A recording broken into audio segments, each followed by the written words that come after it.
नांदेड जिल्ह्याचं तापमान 43°C पुढे जाऊन ठेपलंय। त्यामुळे भूजल पातळी मोठ्या प्रमाणात खालावली गेली आहे। मी सध्या भोकर तालुक्यातील जाकापूर गाव परिसर आणि तंड्यामध्ये आहे। या तंड्यामध्ये जर बघितलं गेलं तर ही एक विहीर आहे। ही सगळ्या गावाची अनेक वर्षापासून तहान भागवते, पण आता जर बघितलं तर घोटघोट पाणी काढण्याची वेळ जी आहे ती इथल्या तंडावासीवर आली आहे। मागच्या अनेक दिवसापासून पाण्याची पातळी खालवल्यामुळे सकाळपासून ते अशा भर उन्हामध्ये सुद्धा गावकऱ्यांना पाण्यासाठी मोठी कसरत करावी लागते। विशेष म्हणजे सगळ्या महिला रात्री जागून इथे पाणी भरतात असं सांगितलं जातंय। मागच्या अनेक वर्षापासूनचा हा प्रश्न आहे। काकू, काय अडचणी येत आहेत नेमकं, तुम्हाला काय सांगाल? तर या गावाला पाणी नाही। 2 बोर मारले तर बघा, बोरायला एक एक भांड पाणी भेटत नसते। आम्हाला इथं आडावर रात ना इड इथंच पाण्यासाठी काम। आम्हाला एक शेती नका, एक घरकुलाला कोणता बांधायला पाणी नका। आम्हाला कोणती काम करतो म्हणलं तर आम्हाला कामाला जावं लागेल की नाही, आम्हाला खायला काहीतरी भेटावं की नाही। या पाण्यासाठी इड ना इड इथंच मरावं लागले।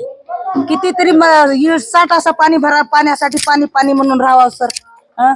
या गेल्या वर्षी शिव मॅडम आलते तर लवकर त्याने एक आज आले तर उद्या टँकर आलत आम्हाला एप्रिल महिन्यामध्ये फेब्रुवारी मध्ये।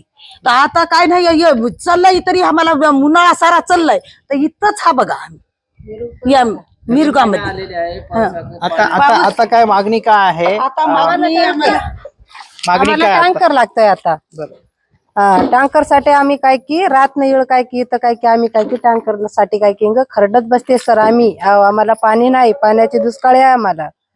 हे सगळं पाणी टँकर प्यायला आता कधी नाही पियाला नाही सर, बाहेरच वापरताय आम्ही। प्यायचं पाणी कुठून आणतो? पियाचं बोरचं आणते सर, पण बोरला पाणी नाही, बोरला पाणी नाही।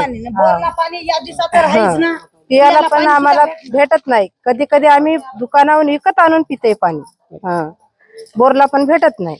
कोणी लावून भरून घेते तर कोणाला भेटते तर कोणाला भेटत नाही। मग ज्याला भेटत नाही त्यानं मग विकत आणून पाणी पिवावं लागते।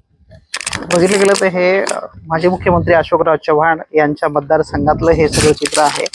यापूर्वी अनेक वर्षे त्यांचं या सगळ्या मतदारसंघावर वर्चस्व राहिले आणि त्यांच्या कन्या श्रीजया चव्हाण आता या मतदारसंघाच्या आमदार आहेत। आणि त्याच मतदारसंघामध्ये अशा पद्धतीचं सगळं चित्र आहे। तात्काळ या गावकऱ्यांना टँकर सुरू करावं आणि जी काही जलजीवनची योजना झाली ती तात्काळ कार्यान्वित करावी अशा पद्धतीची मागणी गावकरी करताना पाहायला मिळतात। व्हिडिओ जर्नलिस्ट गणेशसह गजानन देशमुख, TV9 मराठी, नांदेड।